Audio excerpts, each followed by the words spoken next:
Nice, nice. Really good to see you as Yeah, always. good to be here in the studio. How are you? I'm very well. Thank you so much. Right. Now, earlier I did a quiz. Yeah, I heard any inviting comments about About the kidney. about the kidney and that they shouldn't Google. Yeah. I know some people did. So, the Google page has been opened on somebody's phone right now.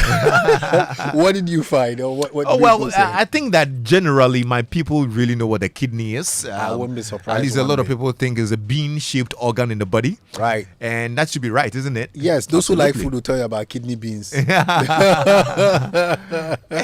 But more importantly, the reason why we need to have this conversation is the fact that it's a very important organ of the body. Absolutely. Now, earlier this week, I was on social media and I was seeing posts about dialysis and the cost of dialysis in Ghana. Yes. I saw a post. Apparently, Yep. the average cost is around 200 and something Ghana cedis, but now it's been increased to almost 700 Ghana cedis for a session of dialysis. Yep. And Kwame, you need 3 a week. You need 3 of those in a week. Sessions for dialysis a week. So on the average, you're spending about 2,200 or something Ghana cedis on Let's just say dialysis. 2,000 a week. 2,000 a week. Yes, if you go In a and month, settle you need that share. 8,000 Ghana cedis. Yep. Deduct that from your salary. Say negative, baby. I wasn't good with integers. Your negative side of the integers thing, you know. Yeah, because Kwame, the average Ghanaian salary, I think that time, as a statistical service, they were looking at something. I think the average Ghanaian salary is about 1,100 cedis. Wow. All right. So if that's what's going to cost, and you see, healthcare, it's one of those areas where we don't want to do any social stratification. You don't want any socioeconomic stratification. I mean, that it shouldn't be that some people can and others can't. Yeah. You know, we'll talk about equity. We'll talk about equality.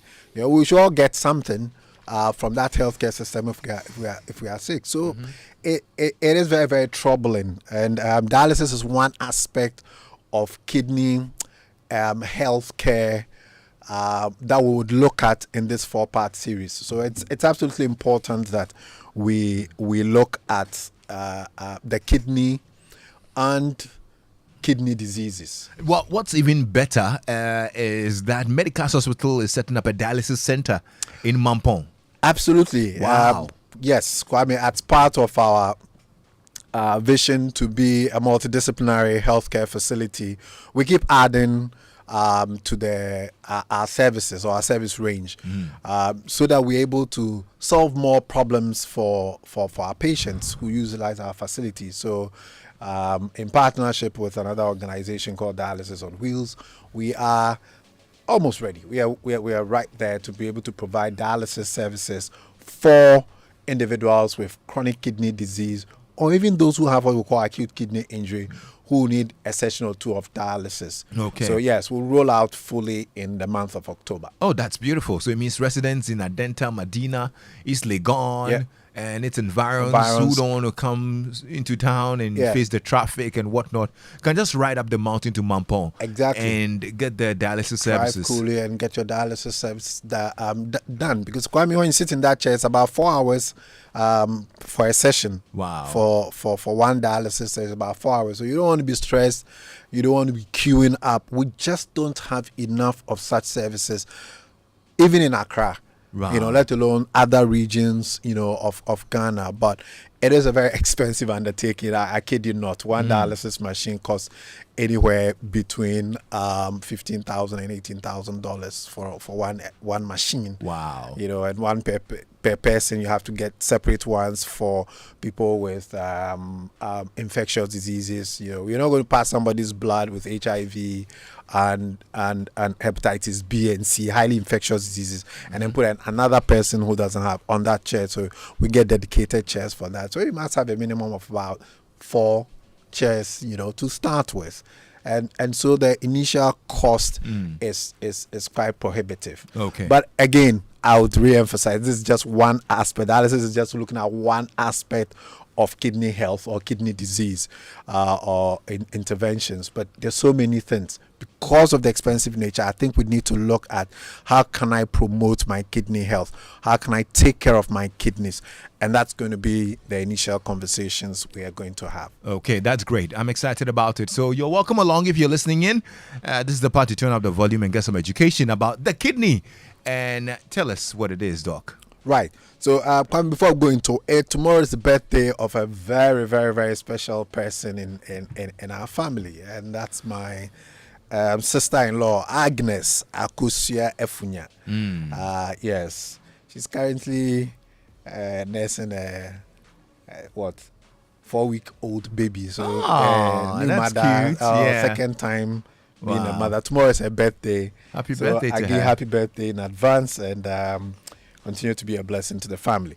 Right. So Kwame, we're going to look at kidney disease. But then before we do that, I am very happy and very thrilled that we got a lot of positive answers in terms of the knowledge when we tested the knowledge about the kidney. So just a few statistics. In recent times, I think we've all seen it. There seems to be an increase in the number of news stories regarding the kidney. You would hear this person needing a kidney transplant, and it's a lot of thousands of dollars. Maybe 20 years ago, maybe we didn't get those numbers, but these days I'm hearing it a lot. And sometimes we think that, it is because the media is very, very proactive. We're giving it more visibility and not a real increase. But there was a study conducted by David Ajay and his colleagues, and they looked at 20-year trends in two of the biggest hospitals, or Ghana's two biggest healthcare facilities, Kolebu Teaching Hospital and Kofoanoche Teaching Hospital in Kumasi. And they were looking at the 20-year trend in kidney disease mortality, death as a result of kidney disease. And they made some very, very stark revelations. Number one, out of the total number of deaths that they surveyed, 94,304 deaths, 5,608 were attributed to kidney disease. And this was between 1994 and 2009, if you like, the first 14 years of the study, a total of 5%. So the total number of deaths they look at, 5% were due to kidney disease. But between 2010 and 2013, then that number rose to 10%. A total of the total number of deaths that occurred between 2010 and 2013, 10% were attributable to kidney disease. It means the rates at which individuals were afflicted and dying from kidney disease was on the up from 2010 to 2013. The study was a 20-year study between 1994 to 2014. So this was one of the important revelations from that particular study. They also realized that the major leading cause or causes of kidney disease, death, were end-stage renal disease. End-stage renal disease. And we'll come to talk about that when we have conversations about chronic kidney disease. And then the second leading cause was something we call acute pyelonephritis, which is an inflammation or an infection, usually caused by an infection of the kidney. An inflammation of the kidney usually caused by an infection of the kidney. So if you like, chronic kidney disease, end stage, and kidney infections were the top two causes of death during the period of their study between 1994 and 2014. Globally, 850 million people suffer from one form of kidney disease. So it's a hidden epidemic. We are 7.5, 7.7 billion people right now, almost 8. So if you like, this is almost a tenth. 1 in 10 people have some form of kidney disease. 10% of the global population is affected by chronic kidney disease. And again, we'll talk about that, I think, in part 3 or part 4 of this series, we'll talk about specifically about chronic kidney disease. 10%. And then lastly, an estimated 1 million people die globally from untreated kidney failure each year. Untreated. So when you make reference to the cost of the dialysis, for example, well, that's just one aspect of it. There's also the cost of medicines. And you need special medicines when you get to the latter stages of kidney disease. Something called EPO, for example, which those who are familiar with athletics and sports will know about it as a banned substance. But your body needs it to be able to produce red blood cells for you. And EPO injections, which most people would need, otherwise you produce very little blood, is very, very expensive. So all of that contributes to that untreated kidney failure, which leads to death. So that's an estimated 1 million people who cannot afford therapy. So today I want us to start, so this is by way of introduction, and it's a very, I've thrown out some very sobering numbers for us to reflect on, just so that as we situate the discussion properly, know why it is important to look at the kidney. The kidneys are a pair of bean-shaped organs, and they are located in your abdomen. So in your abdomen, you can think about your abdomen as a cylindrical structure. So it's got a front part, where your belly button, if you look at your abdomen, you see your belly button. That's the anterior part, the front part. And then there's the back or the posterior aspects of it, where your spine, if you like, where your spine is.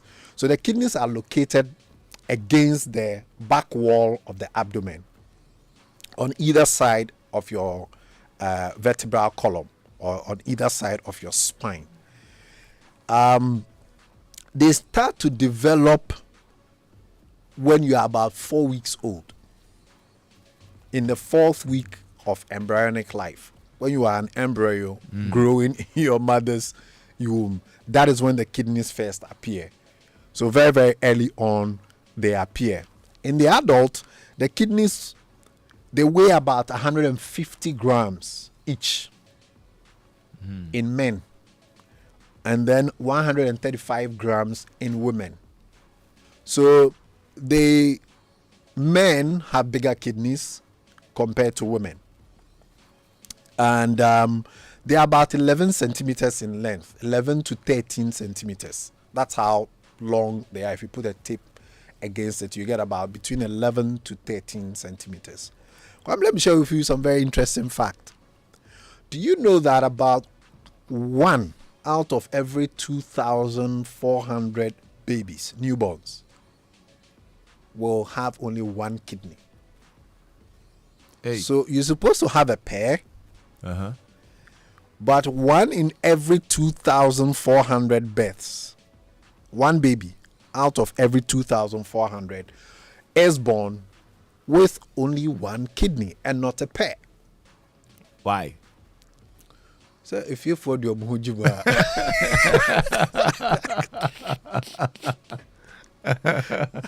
one crash over. Yeah, so it is something that, as medical doctors, every now and then you come across it, and then we all act very surprised. But Kwame, 1 in 2,400 is not such a rare event. I mean, if you count every 2,400, how many are we in this country? 31 million. Yeah. Okay, so if we break it down, that's a lot of us are walking around with 1 kidney. It's a whole constituency, yeah? Yeah. You can vote and then can we vote to the butterfly? That's right. Alpha Fanto, yeah, too far. Right. So 1 in 2,400, and Kwame, we don't really know why. We think it's a congenital problem, meaning that you're born with the process, the embryonic process, the process of forming organs is a very complicated, a very delicate process. And individuals are left without one doesn't really form. And what happens? And it never forms. Never. You And just they'll come with it. They'll be fine. They are fine. That's also the striking part. Mostly they are fine.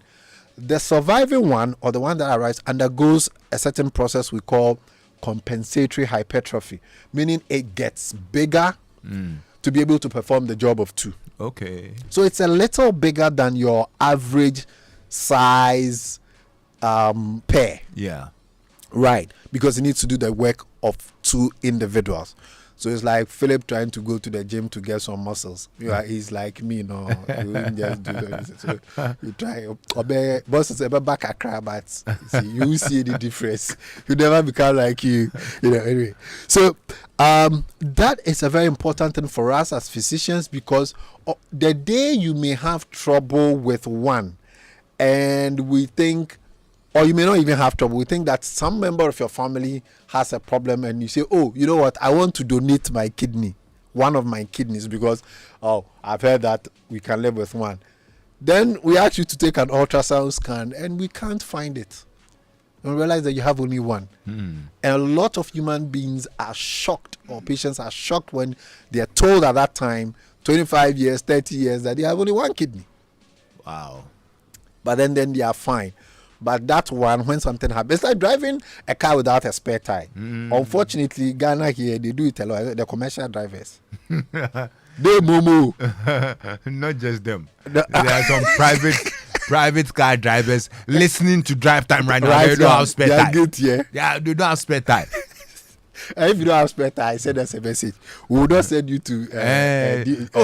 Confess. Come clean. Just WhatsApp me 055-1111. We'll just try to see whether you have 2 kidneys or not. So, Lexis and doctor, I don't have spare tire. That's all.